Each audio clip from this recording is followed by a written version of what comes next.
Nakakabilib talaga ang kasikatan ni Fiang Smith na big winner ng PBB Gen 11.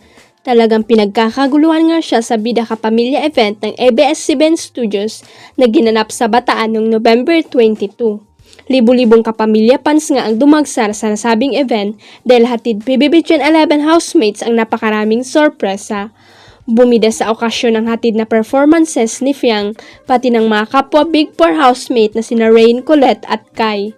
Hindi naman nagpauli sa pagpapasaya sa mga taga-Bataan si JM Ibarra.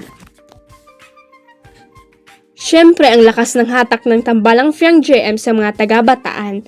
Bumida rin sa event na iyon ang iba pang housemate na sina Jazz, Jaren, Binsoy, Dylan, Dingdong, Patrick, JP at Mark. Nakisaya rin sina DJ Jaiho, Ralph Malibonas, Iris Aragosa at Summers lead star na si Crizata. Sabi ng ilang friends ng Abante, Bida Kapamilya event sa Bataan, si Fiang daw ang next big star talaga ng ABS-CBN Studios.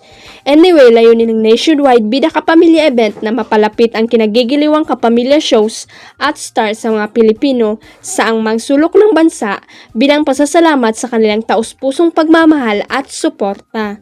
So abang-abang lang kung sang small show naman sa Sabak si Fiang at ang iba pang taga PBB Gen 11 pati ang stars ng ibang shows ng kapamilya. Diretsa ang inamin ng phenomenal box office star na si Vice Ganda na ayaw pa sana niyang makasama sa pelikula si Eugene Domingo.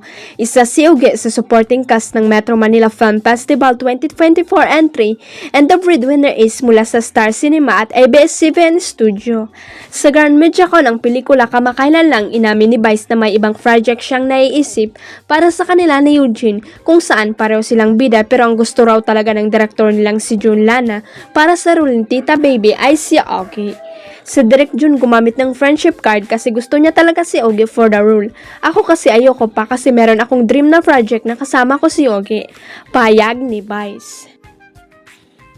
Anya pa, sabi ko ayoko kasi meron akong gusto na dalawa kaming bida, kaya ayoko muna. Kasi una, nahiya ako kay Eugene kasi support ang gusto ko kasi dalawa kaming bida. Sabi ko kung makikita na kami rito, baka mag-preempt na yung plano ko. Gusto ko may pasabog kami ni Ogie, yung walang hiyaan kami sa isang pelikula. Sabi pa ni Vice. Ang generous niya, she didn't mind na support ko si Vice.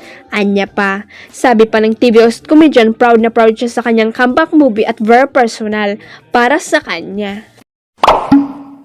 Huwag kalimutang i-click ang subscribe button at i-ring ang notification bell para sa latest at legit chika updates.